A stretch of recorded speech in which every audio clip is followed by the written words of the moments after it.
All right, what's up, guys? Happy fifth hot D weekend, everyone. I got five more predictions this week for you all. I'm feeling not very confident, only confident on two of the five this week. So next week may be a brutal beer weekend for me. Got my Hacker Shore lined up for this week. And I do believe that the episode title will be something around the idea of the dragon seeds. And going forward, guys, I'll try and do title predictions since they don't normally come up the prediction of the title until afterwards.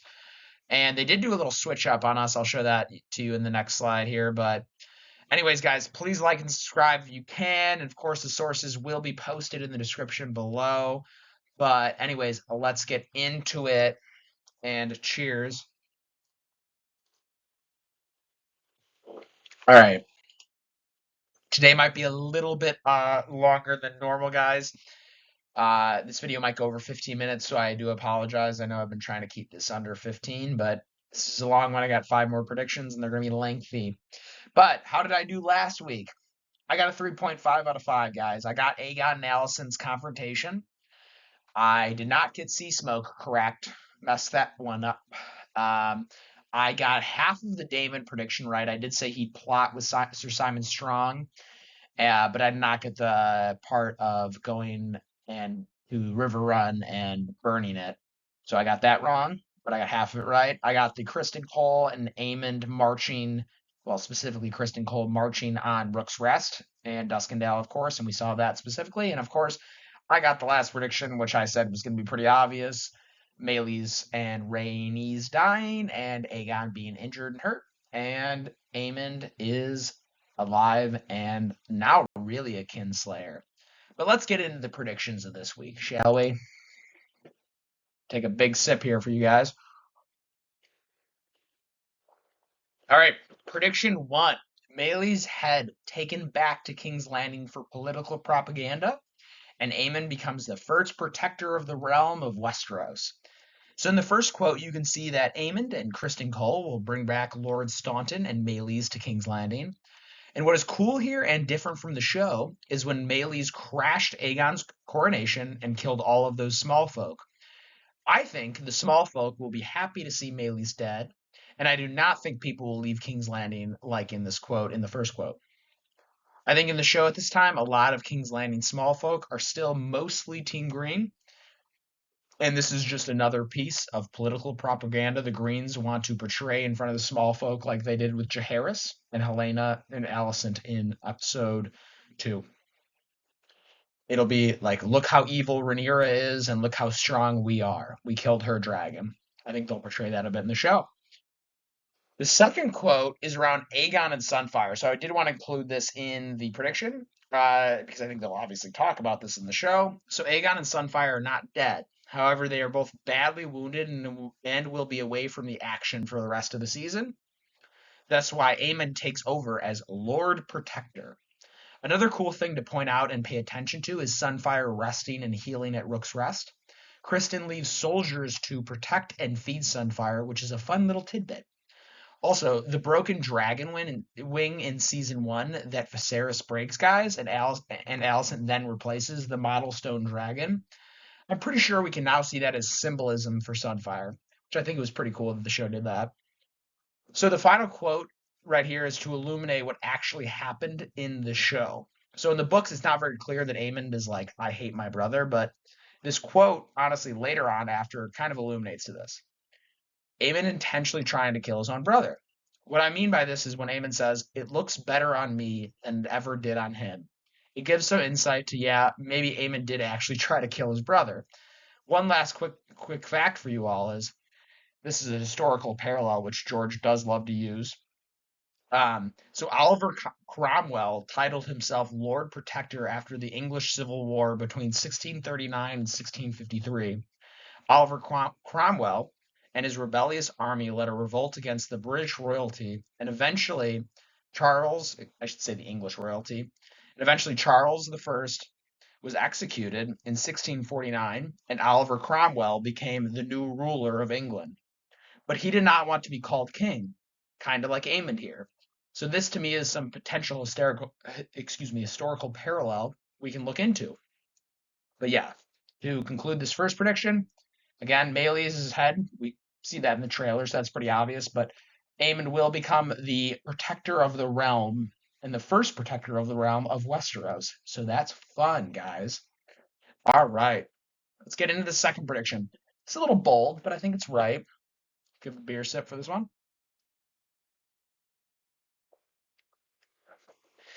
Jace makes Corlys Hand of the Queen, the first ever Hand of the Queen. Technically, I think, because she didn't have a Hand of the Queen before this. So back on Dragonstone, Corlys is going to be extremely upset about the death of his wife, and Rhaenyra allowing her to go to Rook's Rest. Corlys has now lost his wife, son, daughter, and heir in Lucerys. He will not want to continue this war and will consider leaving Team Black and Rhaenyra's side. But Jace will convince Lord Corlys to stay on Team Black by giving him the position of Hand of the Queen. So he's basically like the second most powerful person now on Team Black.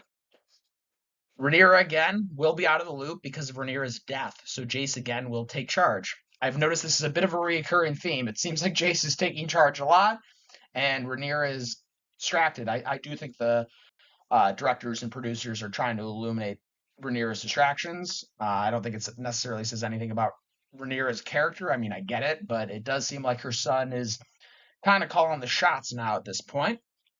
But anyways, that's my prediction too, guys. Let's move to 3. All right, I like this one a lot, guys.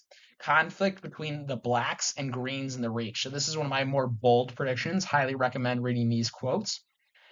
I'm not super confident on this one, but Alicent and Otto did mention Otto going back to the Reach, specifically Highgarden in the end of episode 2, to get the Lords of the Reach on the green side.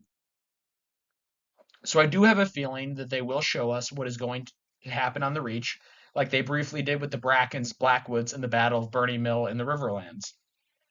The Reach, like the Riverlands, is completely divided between the blacks and the greens. Check out my Dance of the Dragons geography video, part 1, for more information around this topic. Highly recommend. You guys should click on that video. I do a breakdown of basically every house who's on each side. It's like an hour long. I highly recommend it. You can skip to the Reach part if you want, but yeah, I do a pretty good breakdown, I'd say, there. But anyways, the High Towers will be marching northward towards King's Landing. We hear this in the show from Tyland or Otto, I can't remember. And they'll eventually get cut off by a host of black supporters in the Reach. The Beesberries of Honeyholt, as you can see right below the High Tower sigil, beware our sting. It's kind of a fun little quote. I don't know, like what is that called? Like their house words, right? And the Tarleys of Hornhill, which we all know, Samwell Tarley. The Costains of Three Towers, which is the top right next to the High Tower sigil, and then the Rowans of Golden Grove. The Rowans of Golden Grove are one of the biggest houses in the Reach, probably like the third biggest house in the Reach, so they're pretty significantly powerful. And all of those houses besides the High Towers in the top left are on Team Black, and I point out all the houses on the Reach in the Reach, and who's red is Team Black, and who's green is obviously Old Town and the High Towers. Again, I will iterate this. This is one of my bolder predictions, but I do think they can't entirely cut out what is going on in the Reach, especially with all the action going on. Plus, I think this could be a good chance to bring in Otto again, as well as set up the Darren the Daring plot for next season, because he's in Old Town. And all I'll say is this. I will admit this, guys. Darren the Daring's literally in my YouTube like profile, like big Darren the Daring fan. All I'll say for now is he'll be the leader of the big war with his blue dragon, with his blue queen dragon. The blue queen is Tessarion. So the red queen is Melee's dragon, who Rhaenys had. And then Darren in Old Town has the blue queen, which is Tessarion, a beautiful blue dragon. And they'll fight a big battle in the Reach in season 3. And I will say this, he will lead them to victory, and that will be the point in time which the Greens completely take over the Reach. But that is all I'll say on this topic for now. Oh, you guys, a little beer chug here.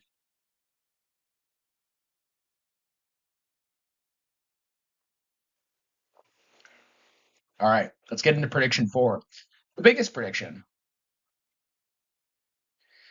So, prediction 4, the dragon seeds. The sowing of the seeds, the red sowing. Whatever floats your boat, guys. Definitely recommend reading these quotes. Definitely pretty significant. And my fourth prediction, as you can see, has a lot of book quotes. I think the title episode will be, again, entitled something to do with this part of the episode, as I mentioned earlier in the video. I could be wrong on that, but fairly confident on this title that it'll be around this idea, the red sowing, the sowing of the seeds, etc. So what will happen is Jace will make a formal announcement on Dragonstone, calling on all to claim the riderless dragons. Many will try to claim these dragons and fail miserably, as you can see from these quotes on the screen, including Sir Stefan Darklin, who we already see in the show. He's the Queensguard guys that leads Rhaenyra through King's Landing when she meets with Alicent. She's that guy right next to him. You've seen him many times, but they very rarely mention his name. I think in the show he will try to claim one of the dragons. I don't know if it's going to be, who does he try and claim? I think it's, let's see, who does he try? Sea Smoke. And I think they'll do that in the show, and he will die. He'll die pretty badly. As well as one of Rhaenyra's advisors, Lord Massey. He will try to claim, I think, Sheepstealer, right? Uh, no, Vermithor, excuse me. But again, both will probably die, or at least they'll show Sir Stefan Darklin dying. I think they're kind of doing this theme of King's Guards, Queen's Guards dying like crazy, so I think they'll show that. So the current riderless dragons are Vermithor, the second largest dragon behind Vhagar. Well, not including the cannibal. I'm not going to include the cannibal. The cannibal's huge. It could be as big as Vhagar, if not bigger. But Vhagar, you see at the end of season 1, when Daemon is singing to that big dragon. Vermithor is a big boy. He is the old king's dragon, so he's about 100 years old at this time. Silverwing, who you see right below the Vermithor image, is the mount of the grandmother of Viserys and Daemon, good Queen Alysanne, who has been brought up a few times. She was the dragon that actually went to the wall and never crossed the wall that we hear Cregan Stark talking about in episode 1 of this season. The third being Sea Smoke, who you see to the top right, is the old mount of Laenor Velaryon, who we've seen in action at the Stepstones, and we've seen this. There's something weird going on in Sea Smoke. My minor prediction is Laenor might have died over in Essos, and now Sea Smoke is freaking out because he died and he's looking for a new rider. But besides those, there are 3 wild dragons: the Cannibal, Grey Ghost, and Sheepstealer. I only capture Sheepstealer's picture in this because we don't know if Sheepstealer will be in the show. Because Nettles, we don't know, is casted yet. I think it's possible in the top left picture, guys. Nettles is that black woman right behind Hugh the Hammer, which you can see. I think that could be Nettles, but we'll have to see. I don't know if Nettles and Sheepstealer will be in it. I'd love it, but there's no implication or signs that Sheepstealer will be in the show. The Cannibal will not be claimed and is absolutely huge and eats other dragons, hence the name the Cannibal. Grey Ghost is a white and gray dragon and kind of looks like Sea Smoke. Grey Ghost is very quick, but he's a pretty small dragon, and we'll probably hear more about Grey Ghost in season 3 because there's something significant that happens with him. And again, the third is Sheepstealer, who I already talked about. But by the end of this episode, we will see Vermithor, Silverwing, Sea Smoke, and potentially Sheepstealer on Team Black, giving them a huge dragon advantage over the Greens. And this will surely change the tides of war. That's all I'll say to that. But I will clarify this. Who has which dragons? I'm going to do a quick one.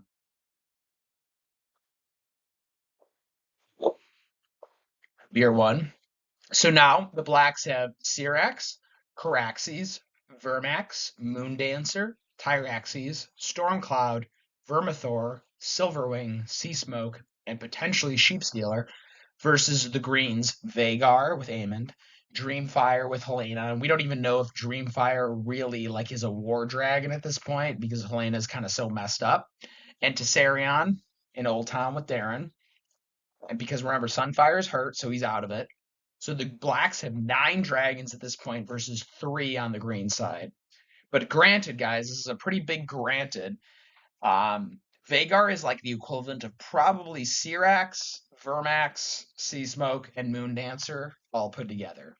So even though it's 9 versus 3, it's probably more fair because, Vagar is like a cheat code, as one of my friends has said. And I like that. Vagar really is kind of a cheat code. But on this prediction, that is all I will say or spoil for now. I don't want to get too spoily yet, but I think this is, pretty definitively going to happen. And with that, let's go on to prediction 5. So prediction 5, the Triarchy joins the Greens. Aegon III flees with Stormcloud. Viserys II gets captured. Ooh, they're kind of crazy because we haven't heard too much about Aegon III or Viserys II. I got my half beer poured for my half beer I owe you guys. Again, always recommend reading the quotes. It'll give you a good insight, a little insight to what's going to happen. So, when Rhaenyra sends Aegon, Viserys, Rhaena, and Joffrey off to the Vale, she explicitly tells Rhaena to send Aegon and Viserys somewhere safer in episode 3. We do hear that clearly from Rhaenyra, so I do think it'll most likely happen. So she asks Rhaena to send the boys, once they reach the Vale, to Pentos, which is actually, we do see Pentos in season 1, episode 6 of House of the Dragon. In fact, that is actually where Baela and Rhaena, the kids of Daemon and Laena, were born according to book canon. And I'd like to think they could have done that in the show too. They never explicitly say otherwise, so it's possible.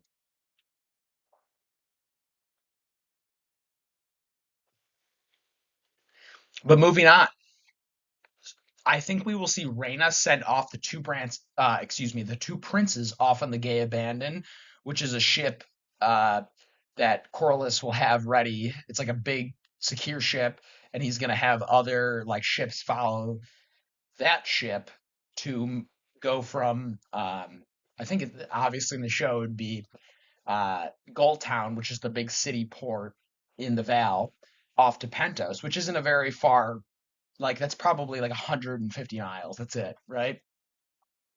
At this very same time, we will learn that the Triarchy, Lys, Myr, and Tyrosh will take the green side.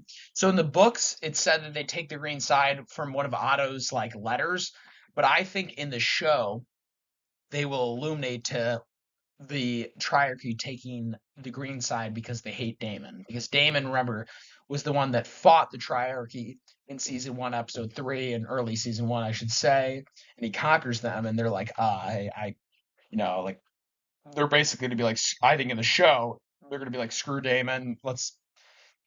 I don't even know what they're gonna say in the show. I think they're just gonna honestly be more direct and not even really speak to it too much. I think they're just gonna have Triarchy join the Greens, but we'll have to see there.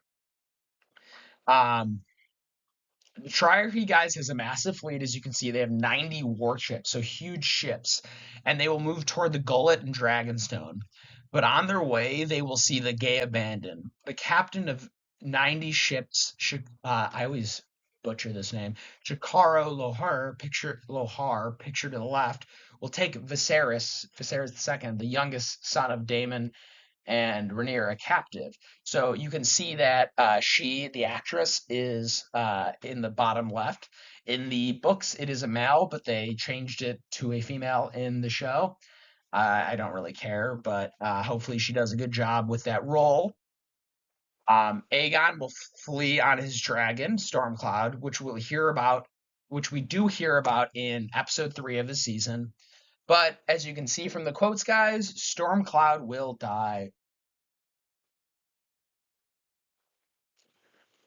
And that is another Team Black dragon dead. So right now, guys, we're at Arax is dead with Luke, Meleys is dead with Rhaenyra, and now Stormcloud is dead. Aegon III will not die, but black dragons are dying like crazy. The only green dragon we hear of even being hurt now is Sunfire. So, in that sense, the blacks are doing pretty poorly, and the greens are doing pretty well. But again, it's 9 dragons versus 3 at this point. But I do want to iterate this point, guys. Stormcloud will be kind of an OG and saves Aegon III's life. For now, we will not know much about Viserys until later in the series. So I don't even think we're going to really hear back anything about Viserys till season 4, guys. I don't think we're going to hear anything about Viserys until the last season. And let's just say this makes Rhaenyra totally freaking mad, angry, and crazy as well as Jace.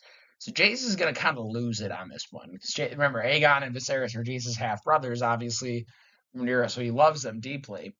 And Rhaenyra and Jace are going to be pretty upset, to say the least. But again, this is going to be episode 6 material, so I don't want to get into it.